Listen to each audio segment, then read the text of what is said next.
We became familiar with him at Southern University, where he excelled over 4 years, 21-6 over that period of time with the Jaguars, and became a coach there as an assistant coach after graduating, and then became a head coach at Grambling and at Alcorn State in Morgan City, and then showed up in New Orleans at St. Augustine in 2017, where he continues to serve, now serving as athletic director and head baseball coach.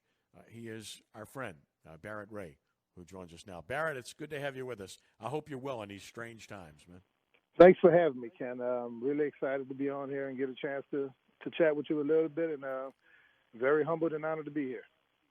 Well, we're blessed to have some St. Aug football games on this past year here, and we thoroughly enjoyed it. Would love the opportunity to do it again, and of course, so with that program, why not? It's as storied as it gets. We do a lot of high school games, but very proud to have that as part of what we did this past year too. And I know starting there, you're looking forward to a new regime there as well. Nick Turner coming in to take over your football program. I know you're excited about what Nick brings to the table with the winning he's been accustomed to at Carr. Absolutely, and not only that, he's just a good guy.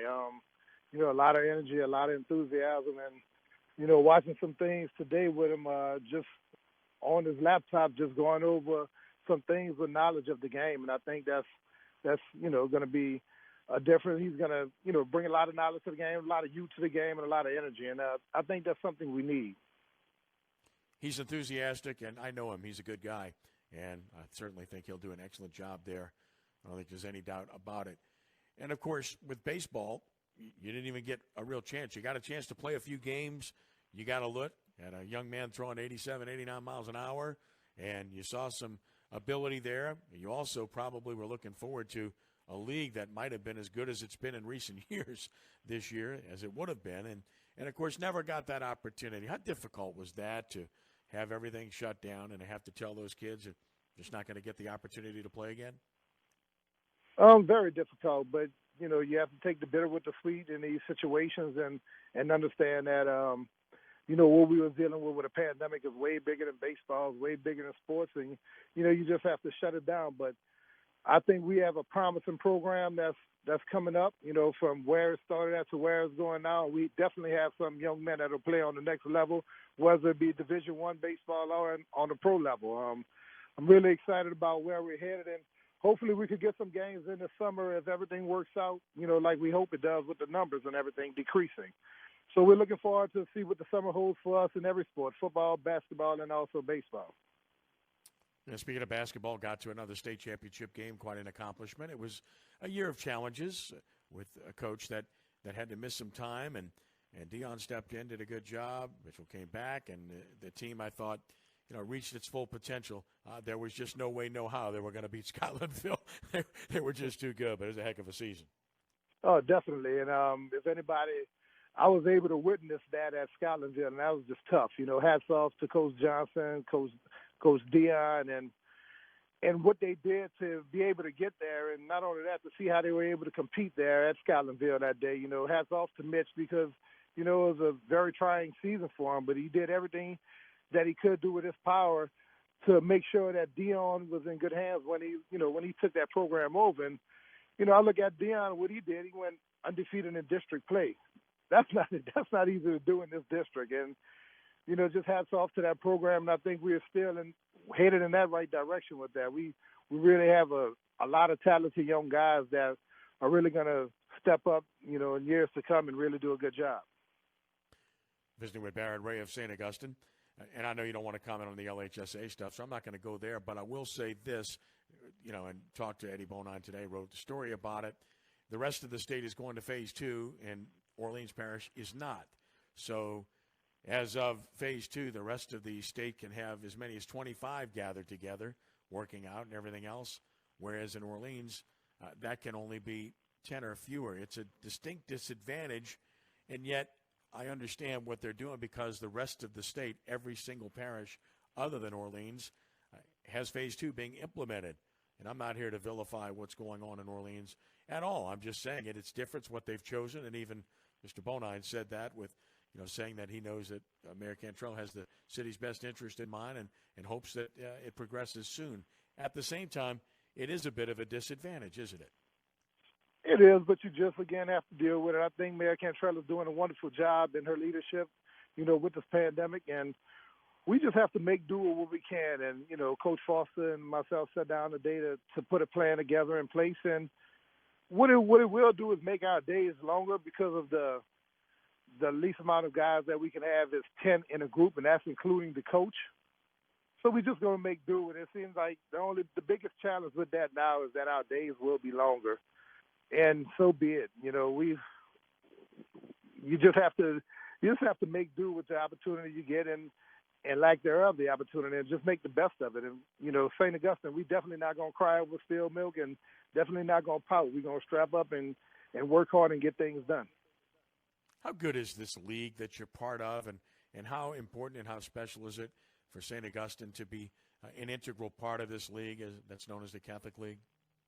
Let me tell you, I was really hoodwinked before I came athletic director of how good the league is. I mean, day in and day out, we have to compete in every sport we strap up from. I'm talking about bowling, tennis, golf, you name it. The Catholic League is going to compete and have state championships in it, not just at a district level. They're going to compete at a state level.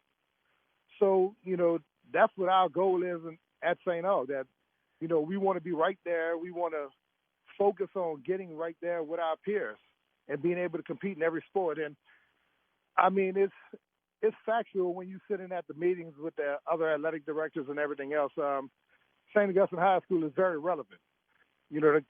Just as we need the Catholic League, the Catholic League needs us because of, what we bring to it. It's really not hard to point your finger to it. It's just everything that we do, not just one thing, but everything as a whole that St. Augustine has to offer, and what we derive from is just good for the Catholic League.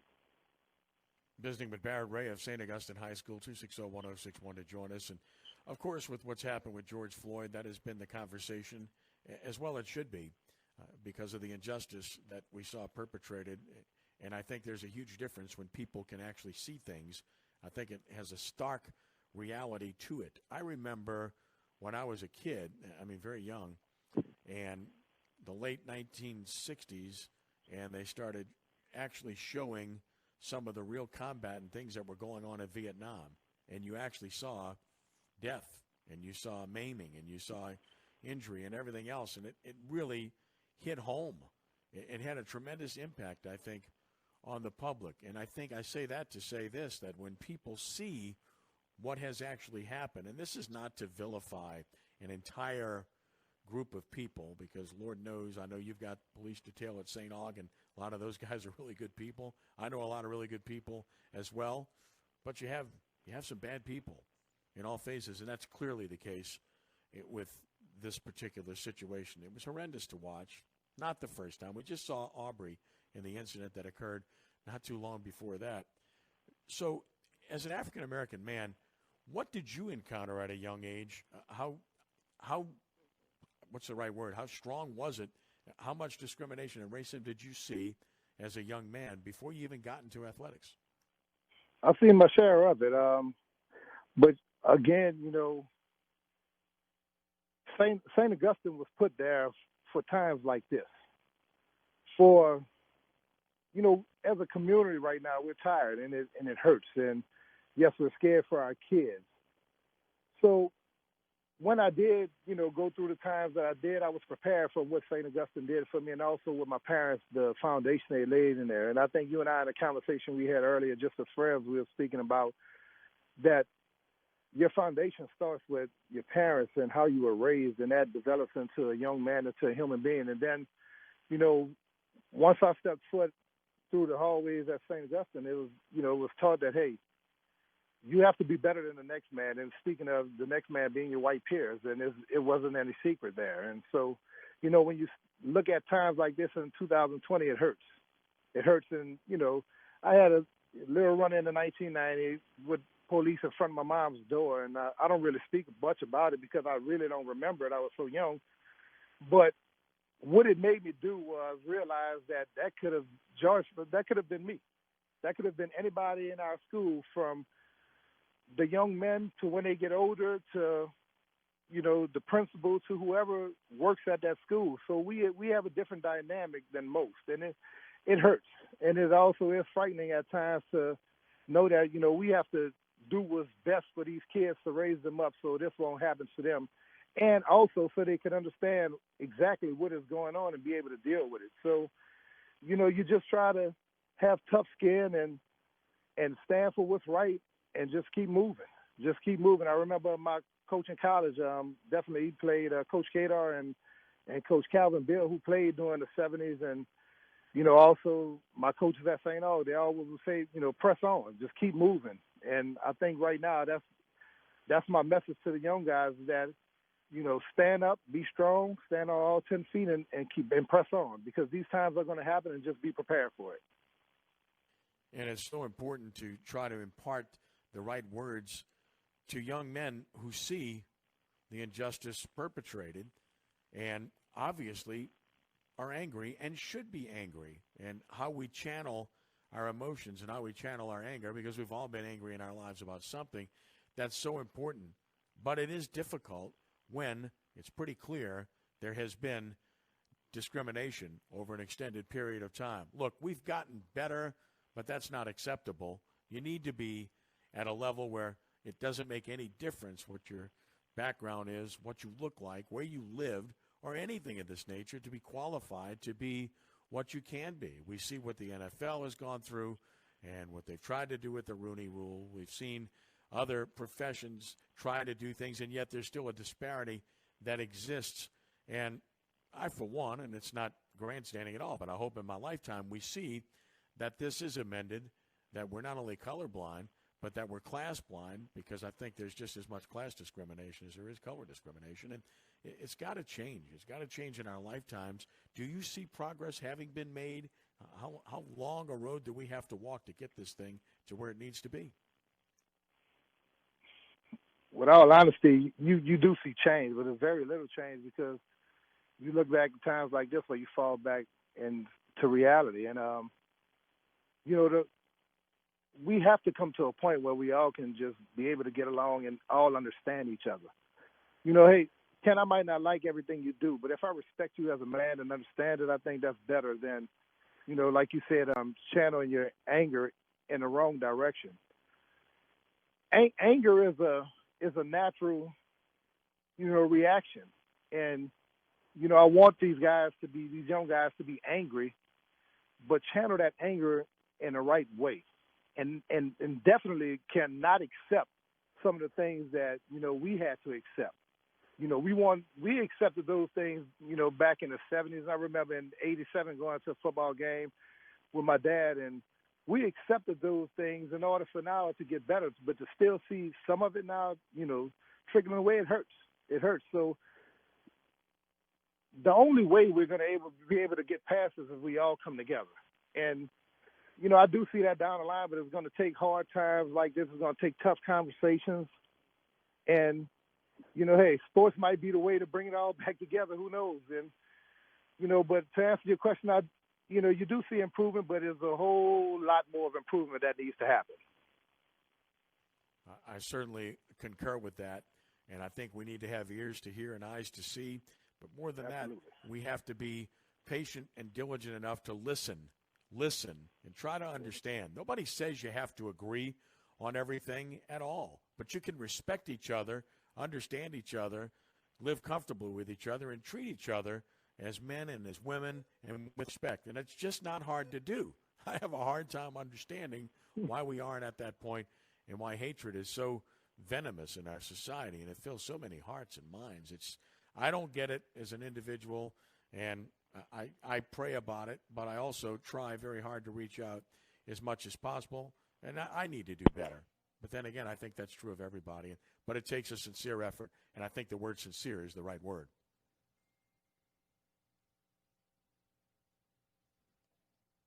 We have to be sincere in our efforts. If we don't give ourselves the opportunity to be sincere, to be genuine about who we are, it's not going to matter. Never has, never will. You lose Barret there, Rudy? Yeah, sorry. Oh, there you are. I'm sorry. Yep, I'm sorry. It got that's okay, Barret. Yep. Oh, that's okay. So, no, I just said we have to have eyes to see and ears to hear. And at the very least, we have to listen. Yeah. Try to understand why somebody is the way they are. Nobody says you have to agree with everybody on everything. To the contrary, having a dissenting opinion is a good thing because it causes honest debate and understanding in the process. But at the end of the day, you're all brothers and sisters. You're human beings. Try to understand why somebody feels the way they feel. Until you've walked in that person's shoes, you have no idea. And why you would pass judgment is beyond me. It's just not a very difficult concept at all, and yet I'm puzzled to see so much hatred in our society today. I definitely agree. Listening is very, very key. And also being a good human being and knowing that sometimes anytime that you see something that you will not like done to yourself or to your community, don't do it and don't justify it being done. And I think that's a simple way that I live by, and I think that's a simple way that we've been taught to live at St. Augustine is that, never accept mediocrity. Always be better and always go beyond to be better. And then not only, in a craft or a sport or activity, but as a human being, as a young black man at that time, is to be better and to listen. I think listening is key. Coach Cato used to always just tell us, just listen, guys, listen. And I think if we had more people that would just take time, like you said, and listen and try to understand what that other, culture or what that other race or what that other human being is feeling, I think life would be much better and times will be much better. Couldn't agree more. The athletic director, baseball coach at St. Augustine High School, and my friend, Barret Ray. Barret, really appreciate you. Keep up the good work with young men. Make a difference in their lives. Keep investing. And let's listen to each other, brother. I agree, Ken. Thanks for having me, and thanks for allowing me this opportunity. Really appreciate it. You got it, buddy. You got it, Take Barret. care. Thank you. Appreciate you. Stay safe, guys. You too.